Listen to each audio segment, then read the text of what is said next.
Varicose veins కి సరైన చికిత్స కోసం సంప్రదించండి ఎవిస్ హాస్పిటల్. మీరు వివేకానంద గురించి మాట్లాడుకున్నాం మనం. తప్పనిసరిగా మాట్లాడుకోవాలి యువత అనగానే. ఆయన మెంటల్ ఫిట్‌నెస్, ఫిజికల్ ఫిట్‌నెస్ శారీరకంగాను, మానసికంగాను మనం దృఢంగా ఉండాలి అంటారు గదా!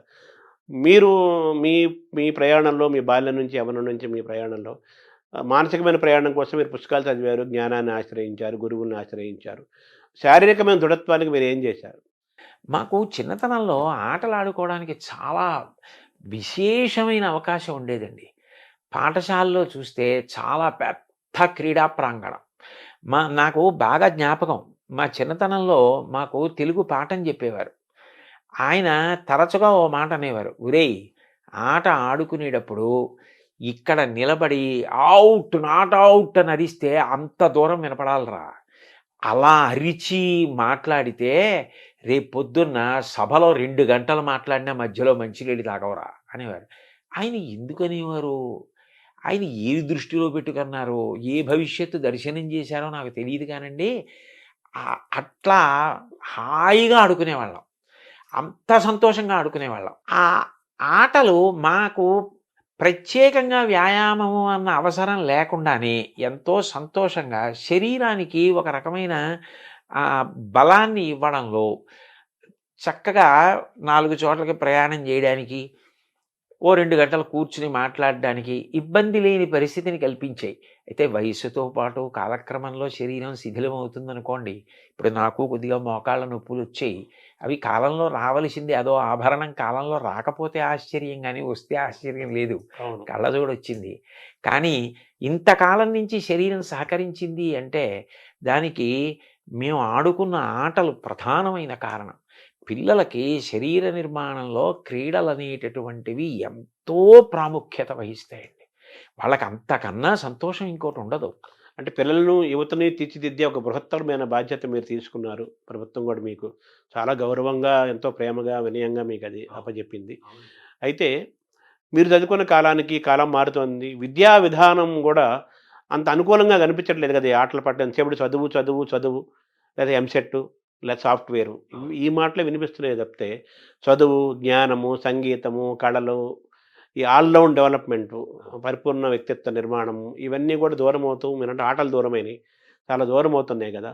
సో, యువత బాగా తయారవ్వాలి, బాల్యంలో మంచి ఒక పరిణామం ఏర్పడాలి అంటే ఆటలు చాలా ముఖ్యమైన కళలు ముఖ్యం గదా! ఈ వాతావరణం ముఖ్యమవుతున్న కాలంలో మీరు ప్రభుత్వానికి గానీ, విద్యాశాఖలకు గానీ మీరేమన్నా సూచిస్తారా? దాన్ని ఎలా తీసుకెళ్తారు? నేను పిల్లలకైనా, ప్రభుత్వానికైనా, ఉపాధ్యాయులకైనా, పాఠశాలల యొక్క యాజమాన్యానికైనా చెప్పాలి అనుకునే విషయం ఒక్కటేనండి. అసలు ముందు శరీరం అన్నది దృఢంగా ఉండి, శరీరం సహకరిస్తే అప్పుడు ఆ వ్యక్తి ఏదైనా చేయగలుగుతాడు. శరీరం దృఢంగా లేకపోతే అతను మానసికంగా ఎంత బలవంతుడైనా కార్యం చేయలేడు. మానసికంగా ఎంత ధైర్యం ఉన్నవాడైనా శరీరం సహకరించకపోయినా చేయలేడు. మనసుకి శిక్షణ ఉండాలి. మనసు ధైర్యంగా ఆటుపోట్లను ఎదుర్కోవాలి. శరీరం కార్యం చేయడానికి ఆరోగ్యవంతంగా సహకరించాలి. శరీరం సహకరించాలంటే 2 ఉండాలి. ఒకటి, మంచి ఆహారం తినాలి. ఏదో రుచి కోసం కాదు. ఆహారం అనేది శరీర నిర్మాణానికి పనికొచ్చేదై ఉండాలి. అటువంటి ఆహారం తినడం మీద ఆభిముఖ్యం ఉండాలి.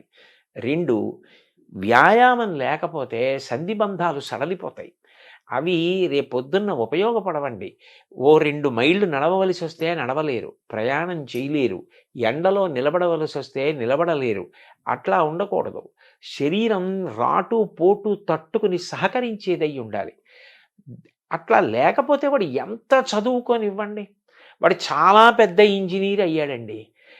అయితే మాత్రం అతను ఎండలో ఒక అరగంట నించోలేకపోతే, ఓ 4 మైళ్ళ దూరం ఒక పూటంతా తిరగలేకపోతే, అతను ఎలా ఈ కార్యాన్ని సాధించగలుగుతాడు? మోక్షగుండం విశ్వేశ్వరయ్య గారు అంత వృద్ధుడైపోయిన తర్వాత కూడా ప్రధానమంత్రి అడిగారు అని చెప్పి విమానం ఎక్కి చాలా తక్కువ ఎత్తులో గంగానది అవన్నీ పరివాహక ప్రాంతాలన్నీ పరిశీలించి ఆనకట్టల నిర్మాణానికి సూచనలు చేశారు. అంత నియమబద్ధంగా, అంత ఆరోగ్యంగా ఉండేవారు. దానికి పూర్వం ఉన్న పెద్దలందరూ పాటించిన ఆహారం, వ్యాయామం ఈ 2 చాలా అవసరం. అవెంత అవసరమో మానసికంగా మనిషి ఏదైనా కష్టం వచ్చినప్పుడు తట్టుకోవడానికి సిద్ధంగా ఉండాలి. ఎందుకనంటే ఎప్పుడూ మనం అనుకున్నట్టు జరిగితే ఆశ్చర్యం ఏముంటుందండి? లోకంలో అన్నీ మనం అనుకున్నట్టు జరగవు. ఒక్కొక్కసారి మనం ఒకటి అనుకుంటాం, అది జరగదు. చతికిల పడకూడదు. ధైర్యంగా ముందుకెళ్ళాలి. దానికి పిల్లలకి మానసికంగా ఉత్సాహం కల్పించాలి. శారీరకంగా దృఢత్వం పొందడానికి ఆ అవకాశం కూడా కల్పించాలి. అంటే ప్రస్తుత విద్యా విధానంలో ఇంకొన్ని కాలేజీలు, కొన్ని స్కూల్స్‌లో ఏసీ బస్సులు, ఏసీ రూములు అంతా ఏసీమయమై సుఖమయమైపోయిన ఏదో స్టార్ హోటల్స్ లాగా ఉన్న వాతావరణంలో మీరన్నట్టుగా ఎండకు ఎండి, వానకు తడిసి, గాలికి తిరిగి ఆ ప్రకృతికి ఫేస్ చేసి అన్నిటిని తట్టుకోగలిగే మానసికంగా, శారీరకంగా తట్టుకునే శక్తి ఒకప్పుడు ఉండేది. అవునండి. దానికి దూరం అవుతున్నారు గదా! అవును. సో మీరొక బాధ్యత గల ఒక క్యాబినెట్ మంత్రి హోదాలో మీరు వస్తున్నారు కాబట్టి ప్రభుత్వాలకి అట్‌లీస్ట్ మన ఆంధ్రప్రదేశ్ ప్రభుత్వానికైనా గానీ ఇవన్నీ అవసరం చాలా ఉంది గాబట్టి, మళ్ళీ ఒకప్పుడు వాతావరణానికి దగ్గర చేయాల్సిన అవసరం గూడా ఉందనిపిస్తుంది గదా! మీరు చెప్పిన అవునండి. మాటలను బట్టి. అవునవును. అవును. సో ఇవి గూడా మీరు తెలియజేసే అవకాశం ఉందా? అయ్యో! తప్పకుండా. వారు నన్ను అంత ప్రేమగా మీరు మాకు సూచనలు చెయ్యండి అని అడిగినప్పుడు, ఇవి అవసరమో అని ఏది నేను నమ్మానో అది చెప్పడంలో తడబాటే ఉండదండి. తప్పకుండా చెప్తాను. అంటే తర్వాత మీకిచ్చినది గూడా మీకు ఎంతో మీకు బాగా గో సంరక్షణ ఇష్టమైన అంశం. యువత అంటే మీకు చాలా ఇష్టము. మీకు చాలా ఎంతో ఇష్టమైంది అంశమే మీకొచ్చింది అనుకోకుండా. అవునండి. అవును.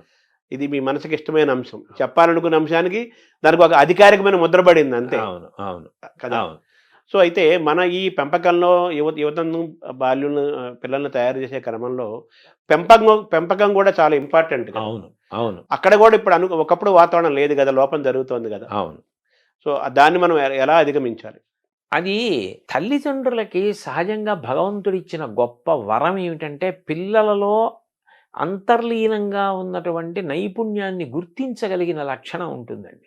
ఇప్పుడు సర్ ఆర్థర్ కాటన్ అంత గొప్ప ప్రాజెక్ట్ బ్యారేజ్ కట్టారు. దానివల్ల లక్షల ఎకరాల సాగు జరుగుతోంది.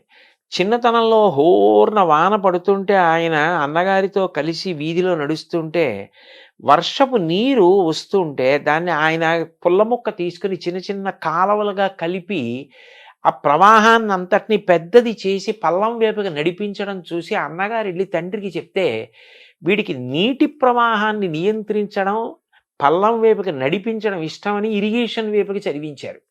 ఎంత ఉపయుక్తపడ్డాడు.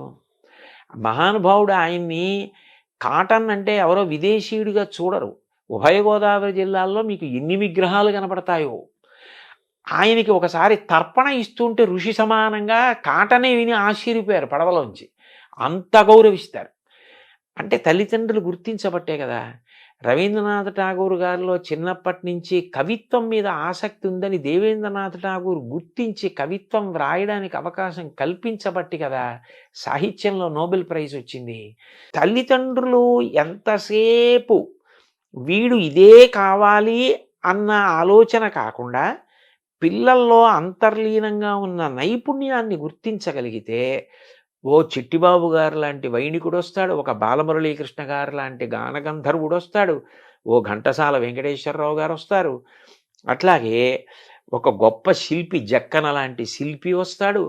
వాళ్ళకి అసలు అనేక విషయాలు పిల్లలకి చూపించి వాళ్ళ అనురక్తి దేని వైపు నిలబడుతోందో అటువైపు ప్రోత్సహిస్తే మళ్ళీ అన్ని రంగాల్లోనూ వృద్ధి ఉండాలి కదండి. ఇప్పుడు ఆంధ్రదేశం అంటే ఒకప్పుడు విశ్వనాథ సత్యనారాయణ గారు, గుర్రం జాషువా గారు, కొప్పరపు కవులు వాళ్ళందరూ రాసిన గ్రంథాలు, ఆ పద్యాలు, పుస్తకాలు ఎంత చెప్పుకుంటాం.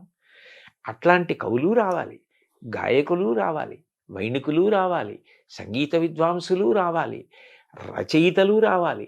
చిన్న కథలు తెలుగుదేశానికి పెద్ద ఆస్తి. ఆంధ్రదేశానికి చిన్న కథ అంటే అంత గొప్పది. శ్రీపాద సుబ్రహ్మణ్య శాస్త్రి గారు ఉన్నారు. చిన్న కథలు రాసేవాళ్ళు రావాలి.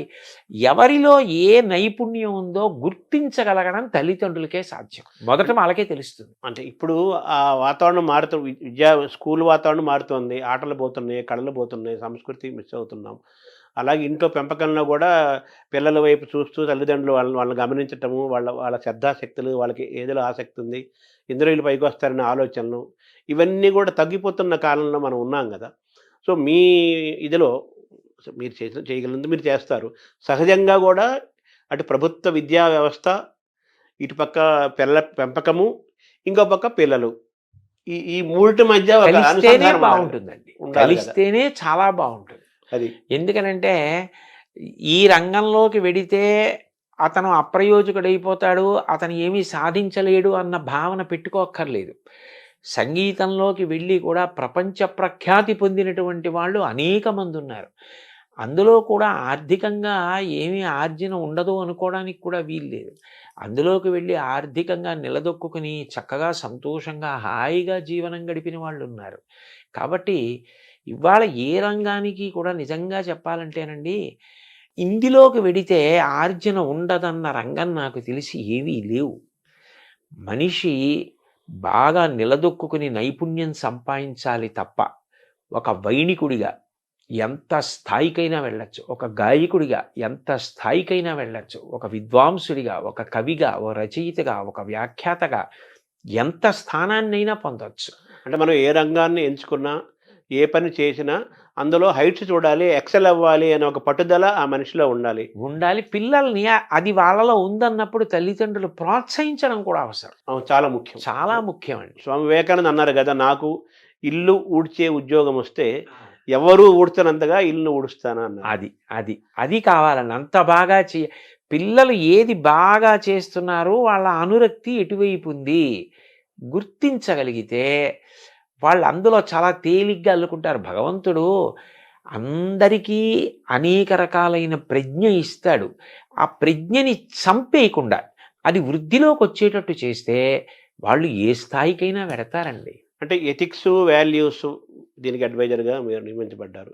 ఎథిక్స్, వాల్యూస్ పిల్లలకు బోధించడంతో పాటు తల్లిదండ్రులకు కూడా బోధించాల్సిన అవసరం ఉంది కదా, అదేమైనా చేపడతారు? ముఖ్యం ఒక్కడి నుంచి స్టార్ట్ చేయాలంటున్నారు.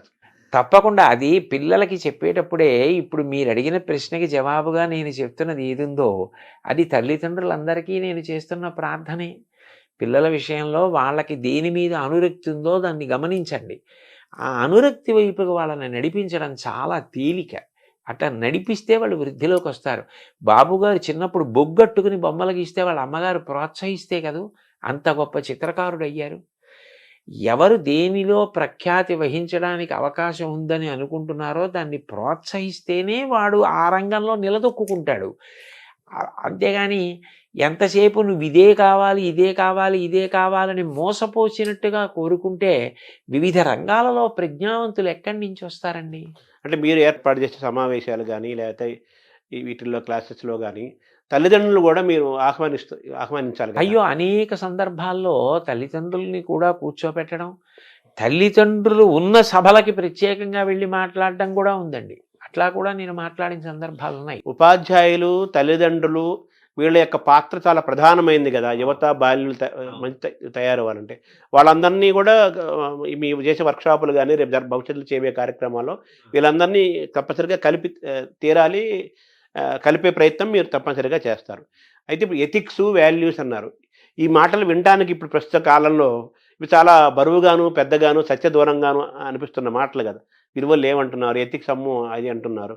ఇది ఛాలెంజ్గా లేదా? దీన్ని మనం ఎలా మనం మళ్ళీ సొంతం చేసుకుంటాం? లేదండి, నిజానికి ఎందుకంటే మీరు ఒక్కటి ఆలోచించండి, మిగిలిన ప్రాణులన్నింటికీ కూడా ఒక్కటే ధర్మం, పశుధర్మం అంతే.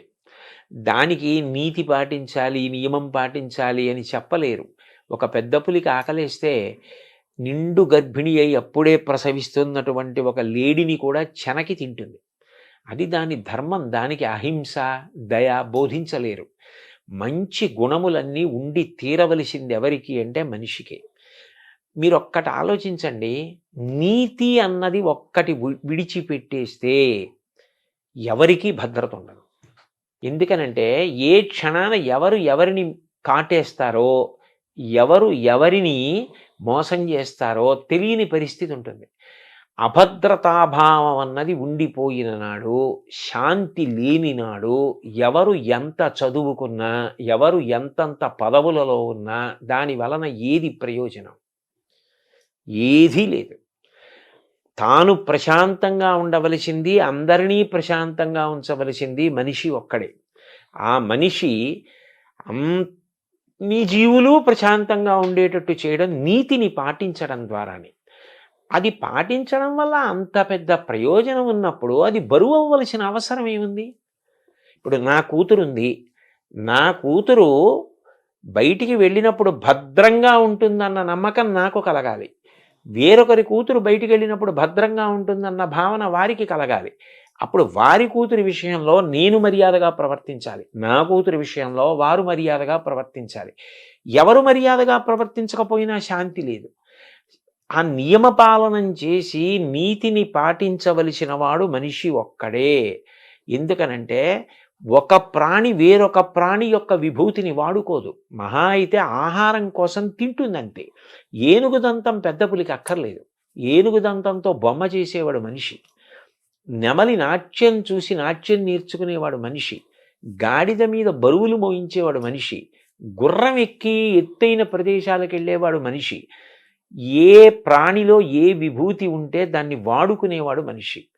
అయినప్పుడు ఆ మనిషి తాను ప్రశాంతంగా ఉండాలి, చుట్టూ ఉన్న వాళ్ళని ప్రశాంతంగా ఉంచాలి, సమస్త జీవులను ప్రశాంతంగా ఉంచాలి. మనిషి కట్టు తప్పాడనుకోండి, అతని ఒక్కడితో పోదండి. ఏటికి వరదొస్తే ఒక ఊరికి ప్రమాదం, సముద్రానికి ఉప్పెనొస్తే పెను ప్రమాదం.